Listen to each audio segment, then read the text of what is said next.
पूज्य के श्री चरणों में कोटि कोटि नमोस्तु निवेदित करते हुए शुल्क जी महाराज और एलक जी महाराज के चरणों में कोटि कोटि क्षामी करते हुए, गुरुदेव कल से आपके आशीर्वाद से अशोकनगर के गंज मंदिर में एक ऐसा अनूठा आयोजन प्रारंभ होने जा रहा है जो जीवन पर्यंत चलेगा।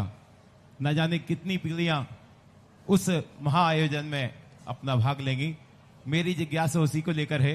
गुरुदेव, गंज मंदिर जी में प्रारंभ होने जा रहे असीम कालीन भक्तांबर जी के पाठ से समाज को कौन से लाभ होने जा रहे हैं और इस असीम कालीन भक्तांबर जी से हम सबके जीवन में कौन सा परिवर्तन आने वाला है, कृपया मेरी जिज्ञासा का समाधान करें गुरुदेव। नमोस्तु। कल एक ऐसा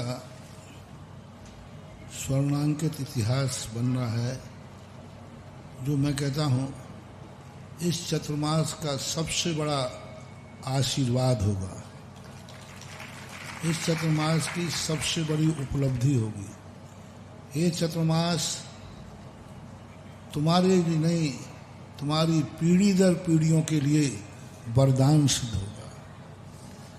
क्योंकि कल जो इतिहास स्वर्णांकित यहाँ होना है, असीम कालीन भक्तांबर विधान, पूरे अशोकनगर के हर घर के लिए ये अनिवार्य है। यदि जो मेरे भक्त हैं उनके लिए टेक टू ऑर्डर, और जो नहीं है उनके लिए उपदेश है। सबके लिए मेरा कहना है, साल भर में एक भक्तांबर विधान इस मूर्ति के सामने करना है जो विश्व की सबसे चमत्कारी, अतिशयकारी, सुंदर मूर्ति प्रतिष्ठित होकर आपको आई है। सैकड़ों मूर्ति हमने प्रतिष्ठित की, लेकिन जो सुभाषगंज की मूर्ति का रूप आया है वो एक अलौकिक। इसी मूर्ति के समक्ष भक्तांबर पाठ चलना है। भक्तांबर विधान पहला क्या है, जो 1 घंटे का है, उसमें नंद्यावर्त की स्थापना तुम्हें करना है और एक चांदी का मुद्रा आपकी वहाँ स्थापित की जाएगी। ये दोनों मुद्राएं इन्हीं भगवान के पास साल भर रहेंगी। साल भर के बाद अगली साल तुम दूसरा नंद्यावर्त स्थापित करोगे मुद्रा, और यह तुम अपने घर ले जाओगे। और ये पीढ़ी दर पीढ़ी, आपके समय नहीं, आपके मरने के बाद भी वह आपके तरफ से चलता रहना चाहिए। यानी जो तारीख आपकी फिक्स होगी वह तारीख तुम्हें हमेशा जीवन भर, पीढ़ी दर पीढ़ी, वह तारीख तुम्हें एक दिन ऐसा आएगा कि वो तारीख तुम्हारी सिद्ध तारीख हो जाएगी। कि हम अपने सुभाषगंज में, जैसे अभी थोबंजी में हुआ, तो थोबंजी में जैसे हुआ ऐसे यहाँ के आपका एक तारीख फिक्स करो। ऐसे नहीं कि जब फुर्सत हुई तब आ जाएंगे, नहीं, वो तारीख फिक्स होना चाहिए। जैसे जन्म की तारीख फिक्स है, शादी आदि की सालगिरह की फिक्स है, ऐसी भक्तांबर की तारीख भी फिक्स होना चाहिए। दुनिया में आप कभी जाते, भाई मैं कल कहीं नहीं जाऊंगा, मेरा जन्मदिन है, ऐसा करते ना आप लोग, और कार्यक्रम ऐसे ही तुम कहो भाई मैं कहीं नहीं जाऊंगा, ये मेरे भक्तांबर की तारीख है। 1 घंटे का कार्यक्रम है, 9 से 10 बजे के बीच में सुबह सुबह आपको खुद परिवार सहित, रिश्तेदारों सहित बुला करके ठाड़ से बड़े संगीत के साथ 1-1.25 घंटे का विधान कीजिए। पूरे 52 श्रीफल, 50 से 48 श्रीफल, 48 का 48, 1-2 और लगते हैं भगवान के, 50-52 श्रीफल आपको प्रति जिस दिन आपकी बारी पड़े उसको आपको चढ़ाना है। इसके लिए तो मैं आदेश ही मानो तुम्हारे लिए कि पूरे अशोकनगर का, थूबंजी के लिए तो हमने सारे भारतवर्ष को आगाज किया है क्योंकि वो तो तीर्थ क्षेत्र है, लेकिन सुभाषगंज में जो है पूरा अशोकनगर को एक विधान साल में एक बार इनको इष्टदेव बना लीजिए, तो जितनी सुंदर मूर्ति आई है, ये मूर्ति तुम्हारी जिंदगी को भी उतनी ही सुंदर बना देगी। यह सही थी। अभी कल से शुरुआत हो रही है, तो कल पहले दिन कौन कौन भक्तांबर विधान करेंगे, पहले दिन कौन सा नंद्यावर्त स्थापित करेंगे, कौन मुद्रा स्थापित करेंगे, कल पहला दिन। वो तारीख उनकी जीवन पर्यंत, पीढ़ी दर पीढ़ी के लिए वो तारीख उनकी सिद्ध हो जाएगी।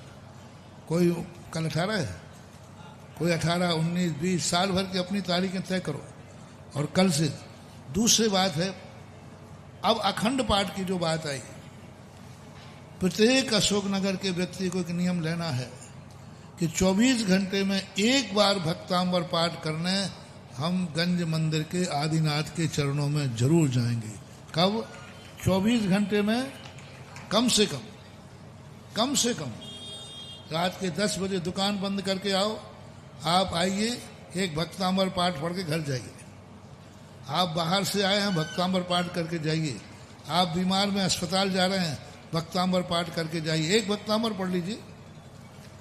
आप देखना कुछ दिन के बाद, 6 महीने के बाद, ये मंदिर जहां अखंड भक्तांबर होगा इतना पावरफुल होगा कि बीमार व्यक्ति यदि घंटे भर वहां बैठ के चला जाए तो उसकी बीमारियां दूर हो जाएंगी।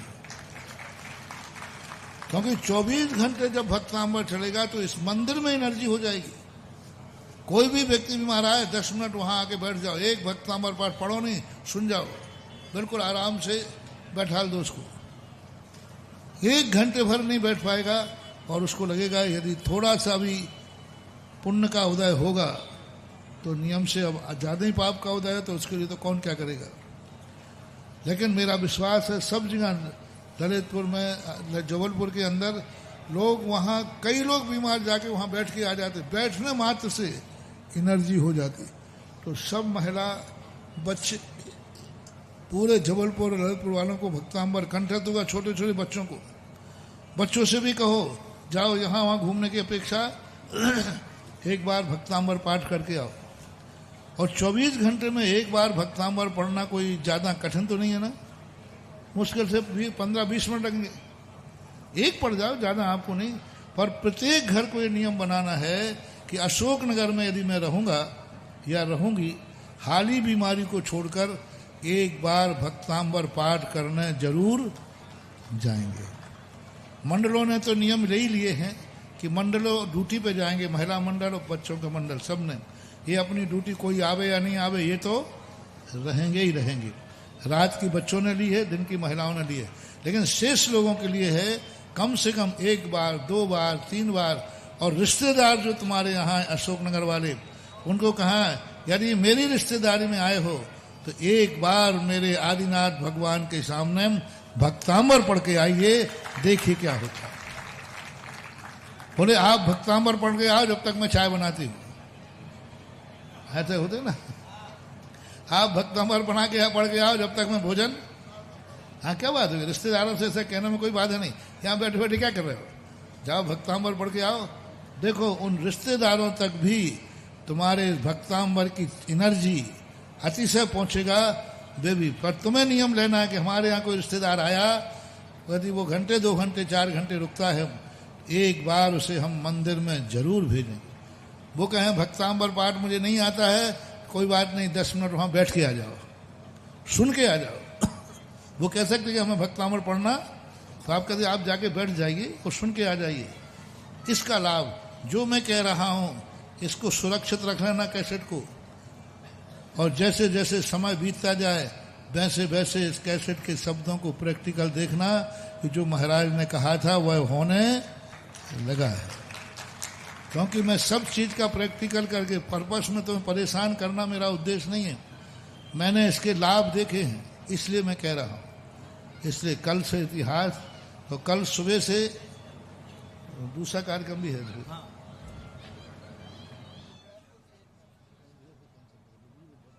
और कल प्रातःकाल शांति नगर स्थित जैन भवन के निकट, अब उसके लिए शिलान्यास करूंगा। तो कल सुबह 7 बजे यहाँ से शिलान्यास, जो ब्रह्मचारिणी बहन ने अपने प्लाट भेजे हैं, वहाँ पर पाठशाला भवन और साधना केंद्र, इनका शिलान्यास होगा। वहाँ से आने के बाद फिर यहाँ पर प्रवचन होगा। प्रवचन के बाद भक्तांबर श्लोक मैं शुरू कराऊंगा।